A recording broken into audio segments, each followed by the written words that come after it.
Olá, seja bem-vindo, meu amigo, minha amiga. Eu sou Daniel Nobre, professor de Escola Bíblica Dominical, membro da nossa Igreja Evangélica Missionária Maranata, na Praça Seca, em Jacarepaguá. Nós temos 14 igrejas espalhadas em várias localidades do Rio de Janeiro. E eu sou membro, é uma honra ser membro da nossa igreja ali em Jacarepaguá, onde nós servimos o Senhor com equilíbrio, com propósito, com fidelidade ao Senhor e com um apreço, sem abrir mão do compromisso de pregar a palavra, sendo missionária, não abrindo mão das Sagradas Escrituras. Nós tivemos 2 aulas. Você pode acompanhar conosco a primeira aula, que nós falamos sobre a compreensão dos propósitos de Deus, falamos sobre sinceridade, sobre intimidade, sobre não perder as esperanças, sobre não dar lugar às dúvidas. Na segunda aula nós falamos sobre como compreender a soberania de Deus, de que forma, entendendo que a vontade de Deus é soberana, que os propósitos de Deus nos levam à reconciliação e que Deus ele tem o tempo e o modo. E agora, na terceira aula, nós iremos falar sobre compreendendo o propósito da salvação. Você é salvo?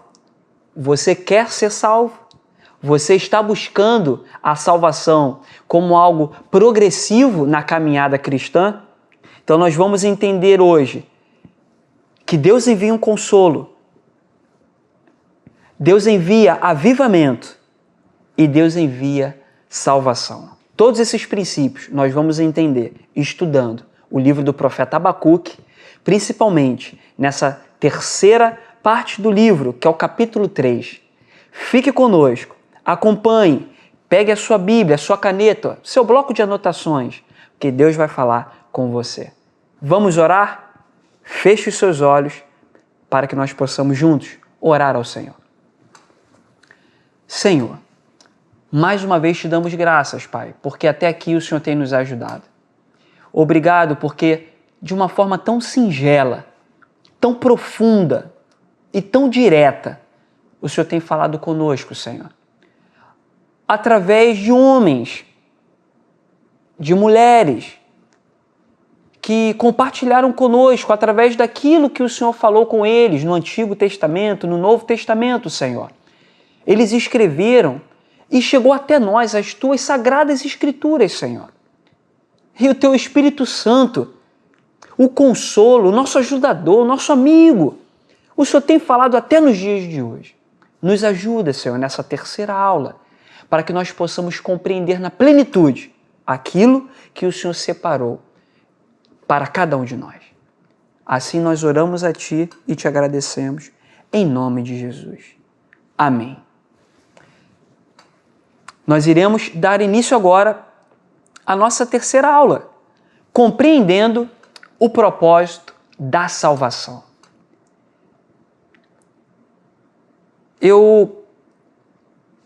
Quando eu estava conversando com o Senhor e pedindo orientação a Deus, quais seriam os temas, os tópicos na construção, Deus falou comigo: Daniel, eu envio consolo. E eu coloquei isso como um tema. Deus envia consolo, porque essa era uma aflição do profeta Abacuque. Lá no capítulo 3, o profeta Abacuque ele conseguiu, através da visão que Deus deu para ele, primeiro, entender que as reclamações, ou as queixas, ou as ponderações que ele estava fazendo lá no início, que nós vimos no capítulo 1, as queixas, os ais, até quando não iam ser respondidas da forma que Abacuque queria. Abacuque, ao longo desse diálogo com Deus, ele entende que, na verdade, o povo de Israel tinha pecado e tinha errado. E que Deus iria, sim, usar um instrumento de um outro povo, de um povo cruel, que Deus iria usar esse povo para castigar Judá. para castigar Israel. Então, dentro dessa construção que foi pelo capítulo 1, capítulo 2, chegamos agora no capítulo 3, no auge da compreensão do profeta Abacuque. E aí nós temos agora essa ponderação, esse princípio. Será que o profeta Abacuque compreende a salvação? Será que o profeta Abacuque ele compreende que existe um plano de salvação sim? Que aquele castigo não era para a perdição eterna, que Deus não tinha desistido dos planos dele de salvação, até porque ele enviaria o seu filho para fazer o resgate de toda a humanidade e que inclusive os ímpios e os justos terão na segunda vinda de Cristo, quando ele vier arrebatar a sua igreja, que sim, os ímpios, os injustos, aqueles que oprimiram, vão sofrer as penalidades, porque o nosso Deus é justo. Mas é tudo no tempo e no modo. Vamos entender este princípio. Deus envia consolo. E aí eu vou convidar você para abrir a sua Bíblia no livro do profeta Isaías, capítulo 59, versículo 1, que diz assim, acompanhe comigo. Eis que a mão do Senhor não está encolhida para que não possa salvar, e o seu ouvido não está surdo para que não possa ouvir. Olha os elementos dessa citação no livro do profeta Isaías. As mãos do Senhor não estão encolhidas para que não possa salvar. E os seus ouvidos não estão surdos ou tapados para que não possa ouvir. Ouvir o quê? Ouvir a sua oração. Ouvir o seu clamor. Ouvir a sua angústia. Muitas das vezes, sem palavras. Algumas até por choro. Mas ele compreende porque ele conhece a sua estrutura. Então Deus envia o consolo. Outra referência que eu gostaria de ler com você, Gênesis capítulo 8, versículo 20. Noé levantou um altar ao Senhor e tomando animais puros e de aves puras, ofereceu um holocausto sobre o altar. Você pode se perguntar, Daniel, por que você está fazendo essa menção de Gênesis em relação a Noé? Porque precisamos entender o que aconteceu antes desse sacrifício, desse altar sendo levantado. Noé passou, em tese, por uma catástrofe. A terra foi destruída pelo dilúvio. Mas quando a arca pousa, Noé, ele eleva ao Senhor um holocausto, um sacrifício, uma gratidão. E Noé é consolado pelo Senhor, porque ele interage, assim como o profeta Isaías diz. Deus interage, porque o ouvido dele não está tapado, nem as mãos atadas. Uma outra referência que eu gostaria muito que você pudesse também acompanhar conosco. Livro do profeta Isaías, capítulo 61, versículo 4. Diz assim: reconstruirão as antigas ruínas, restaurarão os lugares anteriormente destruídos e renovarão as cidades arruinadas, que foram destruídas de geração em geração. Isso é uma promessa. Há uma promessa de renovo, há uma promessa de reconstrução, de regeneração.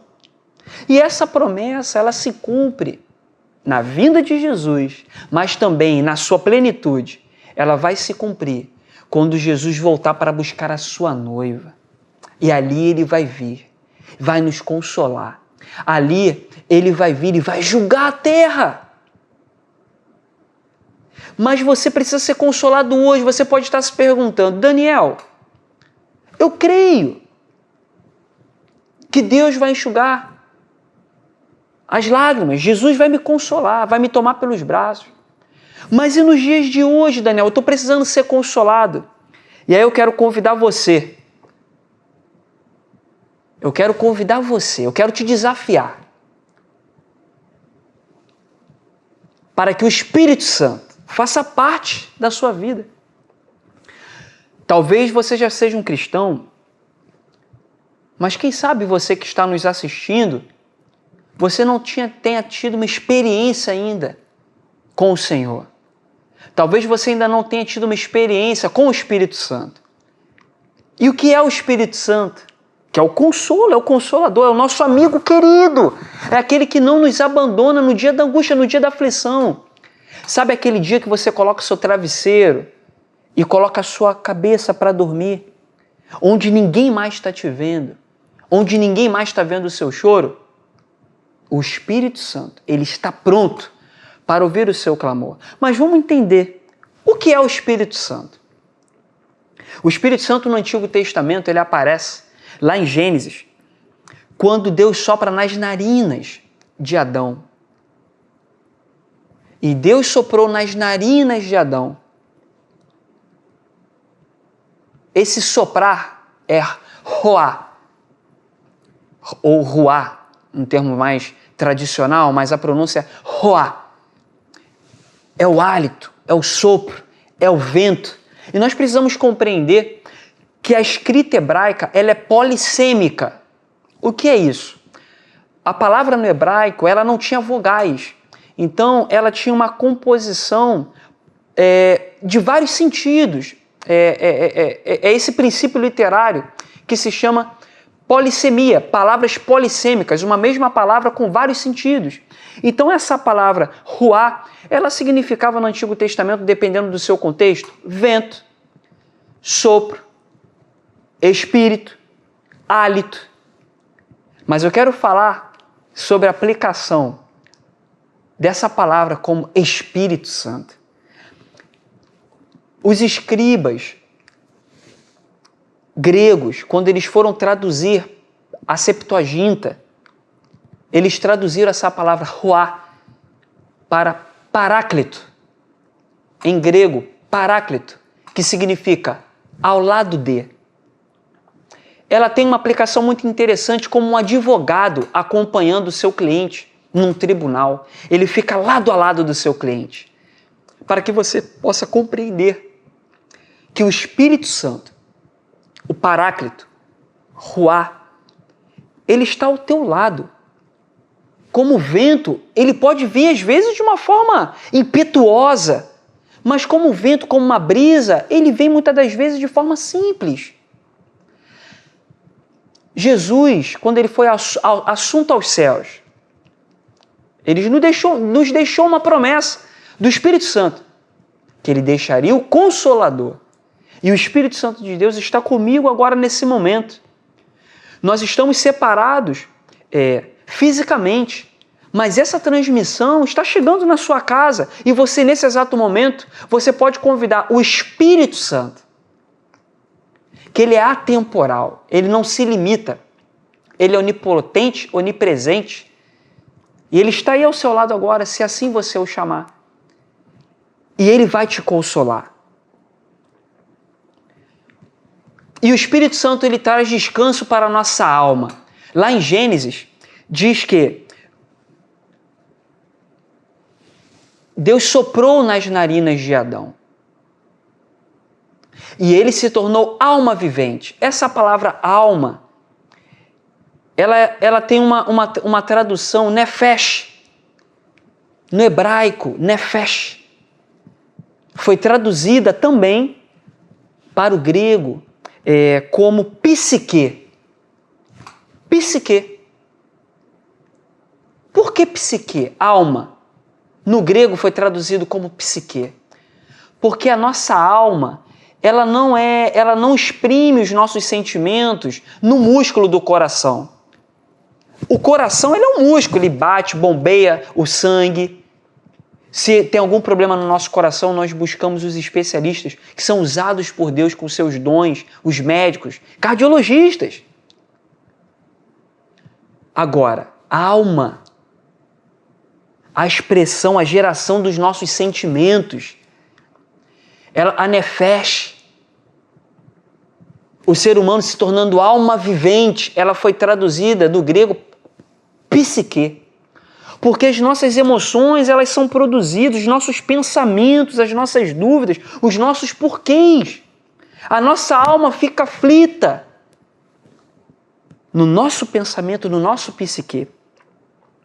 E aí nós precisamos ter o consolo do Espírito Santo, para que você possa ter descanso para a sua alma, para que você possa repousar nos braços do Senhor e ser conduzido por Ele nos momentos de alegria, sim, mas também nos momentos mais adversos, que a humanidade passa. Ele está disposto. O Espírito Santo, ele é o principal interessado a te consolar, a te guiar, a ser refrigério para a sua alma, para a sua psique, para os seus pensamentos. Mas você precisa convidá-lo, porque o Espírito Santo de Deus, ele é educado. Ele habita aonde ele é convidado. Convide o Espírito Santo para fazer parte do seu dia a dia, do seu psique, dos seus pensamentos e das suas emoções. O próximo tópico dessa terceira aula é sobre o avivamento. Deus envia consolo. Jesus, ele veio. Mas Jesus também prometeu, lá no Novo Testamento, que viria um avivamento. Isso se cumpriu em Atos capítulo 2, com o dia de Pentecostes. No dia de Pentecostes, veio um vento impetuoso. Olha o vento, olha a rua, olha o Espírito Santo de Deus aí, ó, sendo manifesto. Veio um vento impetuoso e línguas como de fogo foram repartidas entre aqueles que estavam ali. E eles foram cheios do Espírito Santo de Deus e falavam em outras línguas. Isso é avivamento. Nós somos avivados. Daniel, mas aí você já está falando do Novo Testamento? Sim. Mas eu quero voltar agora com você para o livro que nós estamos estudando, que é o livro do profeta Abacuque. Abra sua Bíblia em Abacuque, capítulo 3, versículo 2. Esse terceiro capítulo, o profeta Abacuque, ele já começa a fazer uma oração, onde foi entendida pelos estudiosos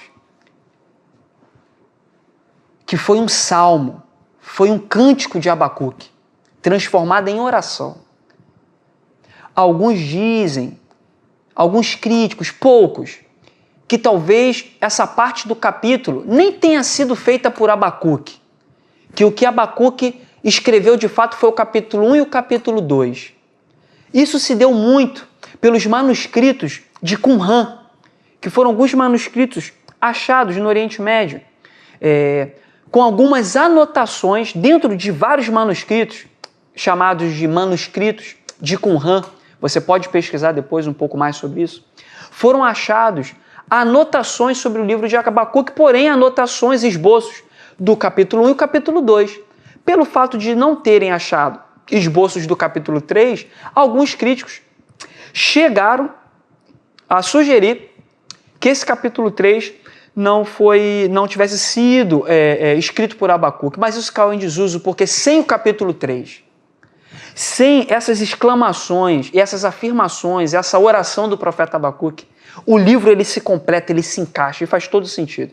Acompanhe comigo sobre esse tópico, sobre o avivamento. O que o profeta Abacuque diz? Livro do profeta Abacuque, capítulo 3, versículo 2. Tenho ouvido, ó Senhor, as tuas declarações e tenho me sentido alarmado. Aviva a tua obra, ó Senhor. No decorrer dos anos, faze-a conhecida. O profeta Abacuque, ele já clamava por um avivamento. Ele já clamava, ele entendeu que viria sim uma punição. Que não adiantava mais o povo ir aos finais de semana para o templo adorar, oferecer sacrifícios. Porém, o interior do coração do povo de Israel não estava mais inclinado ao Senhor. no decorrer das semanas, ofereciam sacrifícios até a deuses estranhos. E ao longo dos séculos, Deus já estava tratando com o povo de Israel. Isso foi denunciado pelos profetas anteriores. Chegou a ser uma conclusão que aquele povo era incorrigível. E Deus já estava rejeitando, de uma vez por todas, aqueles sacrifícios vãos, que não eram sinceros e nem verdadeiros. E aí o profeta Abacuque, ele compreende, já no capítulo 3, a soberania de Deus, que a vontade de Deus é boa, perfeita e agradável, que a fidelidade do justo é o que vai fazer o justo viver. E aí ele faz um pedido na sua oração, no seu salmo, no seu cântico. Ele faz um pedido: aviva, Senhor, a tua obra. Assim como Jesus prometeu que enviaria um avivamento em Atos 2, Abacuque também pediu. E eu quero perguntar para você: você tem clamado por avivamento? Assim como o profeta Abacuque entendeu que era necessário ter. Você tem pedido avivamento para a tua família? Você tem pedido avivamento na tua vida? Você tem pedido avivamento talvez para o teu ministério? Para a tua igreja? Será que não está faltando nos nossos dias de hoje uma oração assim como essa oração tão sincera e preciosa de Abacuque? Quando ele diz ao Senhor: Senhor, aviva a tua obra, Pai, no meio dos anos. No meio dos anos, a testifica, Pai. Na tua ira, Senhor. Ele entende, ele fala: eu entendo, Pai, que tu estás irado, mas mesmo na tua ira, lembra-te da misericórdia, Senhor. Será que você está orando nesse sentido? Será que a humanidade não está pecando tanto com os seus erros? Não está reconhecendo mais os seus caminhos tortuosos e talvez nós estejamos esquecidos de pedir perdão ao Senhor e voltar aonde erramos? Quem sabe não está na hora de clamarmos por um avivamento, mas não um avivamento histórico de Abacuque, não um avivamento histórico como no dia de Pentecostes, mas num avivamento para hoje, para agora. Por que não para o nosso tempo? Por que não para a geração dos nossos filhos, dos nossos netos? Aviva, ó Senhor, a tua obra. E agora nós estamos caminhando para o tópico, o subtópico: Deus envia salvação. Vindo o avivamento, também virá a salvação. Deus envia a salvação. Abacuque capítulo 3, versículo 17 ou 19. Você pode abrir a sua Bíblia. Tem umas das declamações, um dos poemas, uma das literaturas mais belas das Sagradas Escrituras, aonde Abacuque, ele diz assim, capítulo 3, versículo 17 ao 19. Ainda que a figueira não floresça, ainda que não haja fruto da vide, que o produto da oliveira minta, que os campos não produzam mais mantimento, que as ovelhas e as vacas sejam arrebatadas do aprisco e que nos currais não hajam mais gado. Todavia, versículo 18, todavia, eu me alegro no Senhor. Eu exulto no Deus da minha salvação. O Senhor Deus é a minha fortaleza e faz os meus pés como os da corça e me faz andar altaneiramente. Não é lindo esse poema? É um poema. Não é linda essa declamação? Não é bela essa oração? Mas nós estamos no estudo. E eu quero me aprofundar um pouco mais com você, para que nós venhamos a compreender o que aconteceu naquele momento e que nós não venhamos, nos dias atuais, a cair no mesmo erro. Figueira não floresça. O simbolismo de figueira era um exemplo de Israel. Jesus, quando ele se deparou com uma figueira, ele teve fome e ele procurou uma figueira e não tinha fruto. E Jesus secou aquela figueira. Aquela figueira nunca mais produziu fruto. A figueira, como simbolismo de Israel, ela se desviou dos propósitos de Deus. Mas mesmo que a figueira não seja suficiente, mesmo que Israel não produzisse mais frutos naquele momento, espiritualmente falando, o Senhor enviaria o renovo. Ele enviaria o cordeiro, porque o cordeiro precisava ser morto. E o sangue derramado nos justificaria. A expiação de Jesus, ela foi suficiente para nos perdoar. Então, para que você possa compreender de forma mais profunda essa declamação, essa parte que Abacuque fala sobre a figueira, vamos entender isso lá em Gênesis, capítulo 3, versículo 7. No início de tudo, aonde o ser humano começa a errar em seus caminhos, aonde Adão e Eva começam a errar e tentam resolver com seu próprio braço. Quando Adão e Eva tentam resolver com as suas próprias soluções caseiras, humanas. Gênesis, capítulo 3, versículo 7 diz assim: abriram-se então os olhos de ambos quem? Adão e Eva.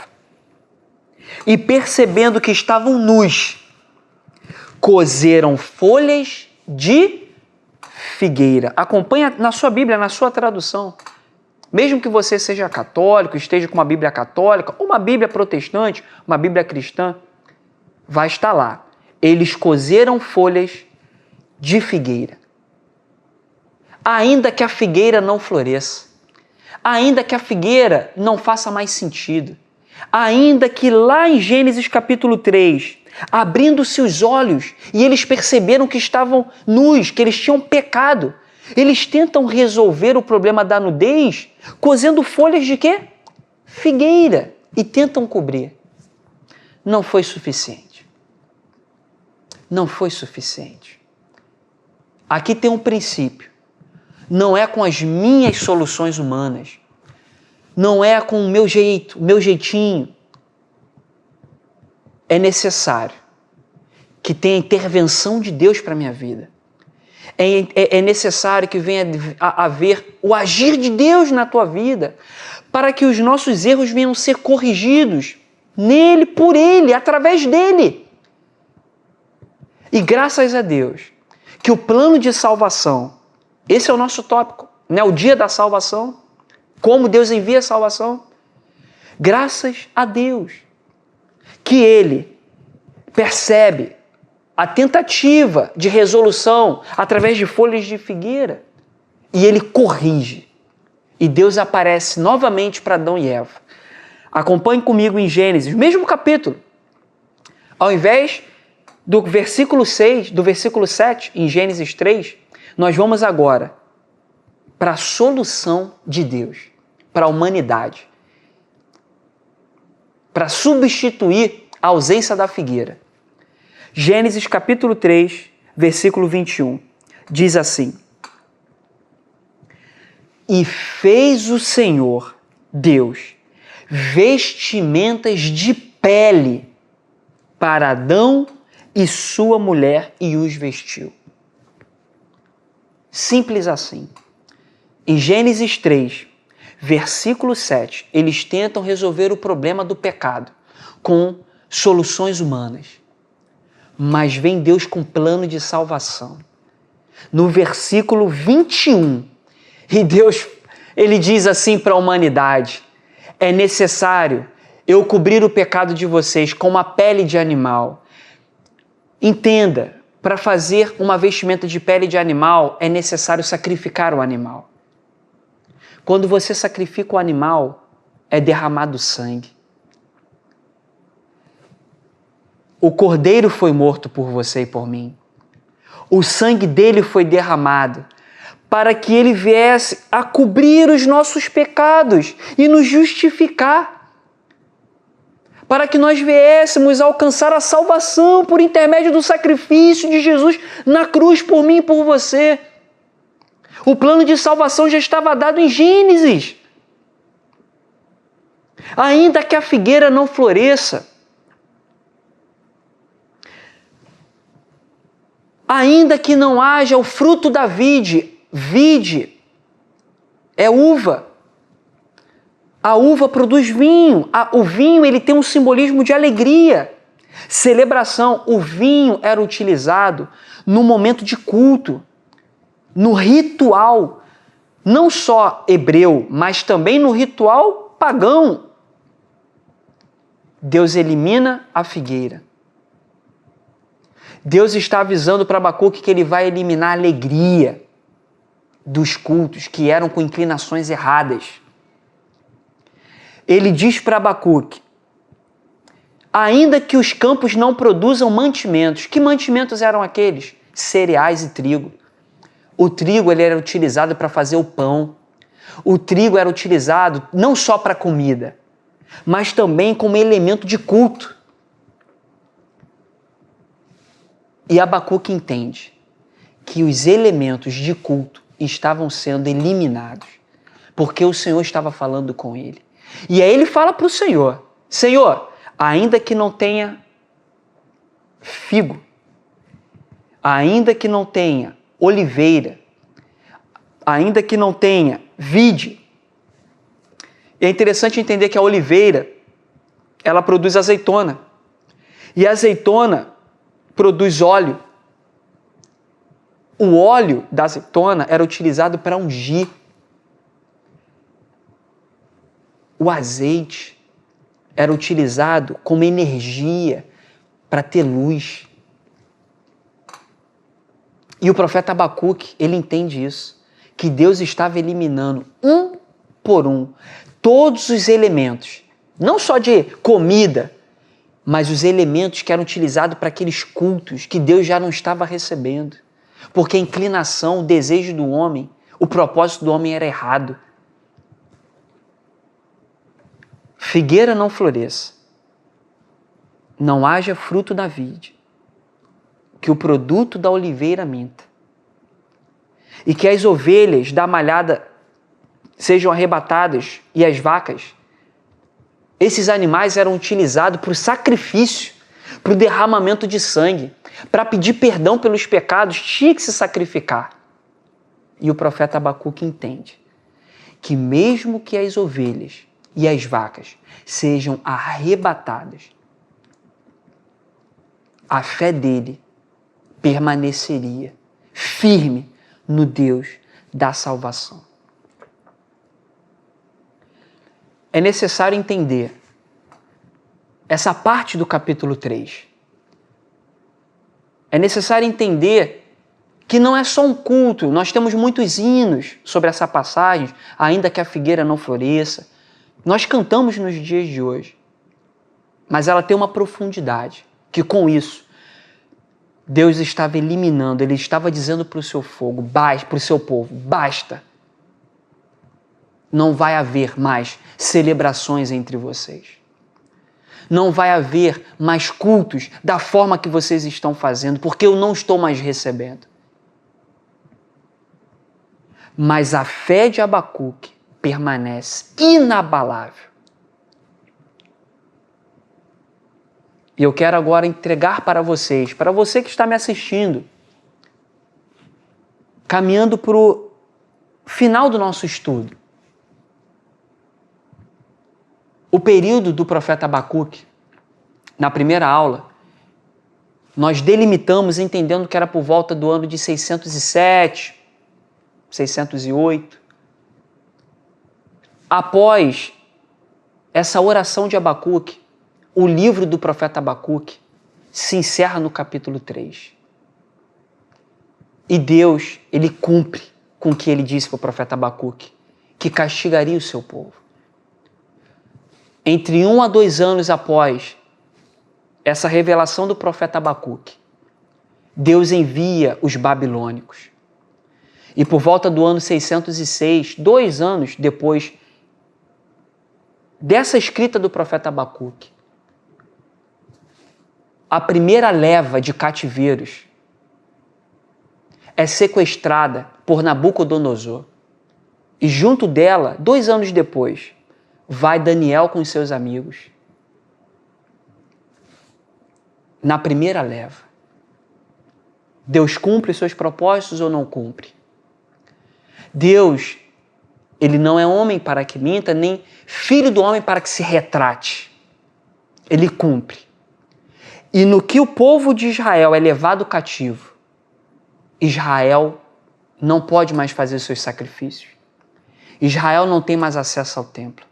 Israel não consegue fazer mais os pães asmos na Páscoa. Israel não consegue fazer as celebrações das festas. Israel não consegue mais sacrificar. E esse período dura 70 anos, porque o profeta Jeremias, ele profetiza. Precisamos entender que depois desse episódio, o povo de Israel, até os dias de hoje, sim, 2021, até os dias de hoje, o povo de Israel nunca mais sacrificou. Não foi só naquele período. Nunca mais sacrificou. O povo de Israel nunca mais adorou a outros deuses. Deus promove de uma forma tão terrível, sim, mas o propósito foi cumprido, de purificação do povo escolhido dele. E o Senhor Jesus veio nos purificar. Ele nos purificou com o seu sangue precioso que foi derramado na cruz. E eu quero finalizar o nosso estudo com o versículo que o profeta Abacuque exclamou: todavia, eu me alegrarei no Senhor e exultarei o Deus da minha salvação. Que a salvação do Senhor alcance a sua casa. Que a salvação do Senhor alcance a sua família. Que o Espírito Santo de Deus seja o Paráclito ao seu lado, seu amigo. Que você consiga entender o tempo e o modo, os propósitos de Deus para a sua vida. Não duvide, porque Ele te ama. Fique com Deus e Deus te abençoe.